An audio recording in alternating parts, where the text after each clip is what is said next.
Magandang araw, Luboans. Narito na ang mga latest mula sa Bayan ng Lubao. Ito po ang Lubotang Lao TV News Update.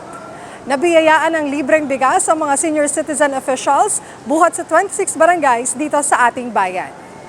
Matagumpay na naipamahagi ang 546 na sako ng bigas sa mga senior citizen officers ng 26 barangay sa ating bayan noong Martes, January 16, 2024 sa Lubao Town Plaza. Pinangunahan ni Mayor Lota Manalo ang distribusyon kung saan tumanggap ng tig 21 sako ng 5 kilong bigas ang bawat barangay. Dumalo rin sa okasyon si Oscar Head Jaime Abanilla at ang 24 na punong barangay at mga presidente ng samahan ng senior citizen ng 26 barangays. Ang pondo ng proyektong ito ay nagmula sa opisina ng punong bayan. Pinangunahan naman ni Mayor Lota Manalo ang turnover ceremony ng Kalahi Seeds Project ng Barangay Sulok noong ding Martes, January 16. Kasama ni Mayor Lota sa aktibidad si Sulok Barangay Captain at ABC President Renato Lat at ang mga kinatawan ng Kalahi Seeds sa bayan ng Lubao.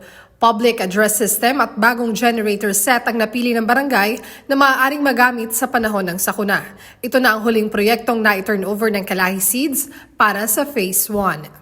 Kaugnay naman ang pagdiriwang ng National Deworming Month, ngayong buwan ng Enero ay isinagawa po ang deworming ng mga batang 1 hanggang 4 na taong gulang sa Barangay Balibago, Malabrigo, Olo-Olo, Sawang, Poblasyon, Lagadlarin, Malapad na Parang, Masagitsit, Nagtuktok at Balatbat.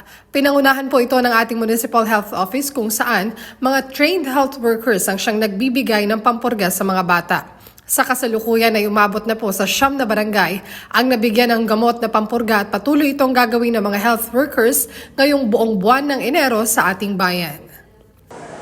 At yan po ang mga pinakabagong balita buhat sa Bayan ng Lubao.